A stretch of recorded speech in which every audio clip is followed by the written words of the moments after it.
Peygamber sallallahu aleyhi ve sellem bütün beşeriyete gelip ve daveti de bütün beşeriyete ait alemi bir dindir. Diğer dinlere nispetle bu din alemidir. Yani bütün alemlere aittir. Olabilir mesela bak kesimsen peygamberlerin hayatından.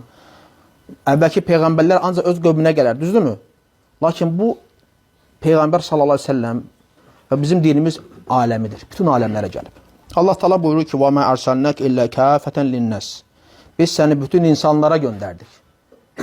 Ağına, qarasına, ərəbinə, əcnəbisinə hamısına göndərib Allah Teala Peyğəmbər sallallahu aleyhi ve sellem. Həmçinin digər bir ayədə: "Qul ya eyyuhan-nasu inni rasulullah ileykum cemiyan." De, ey insanlar, mən sizlərin hər birinizə göndərilmiş bir peyğəmbərəm.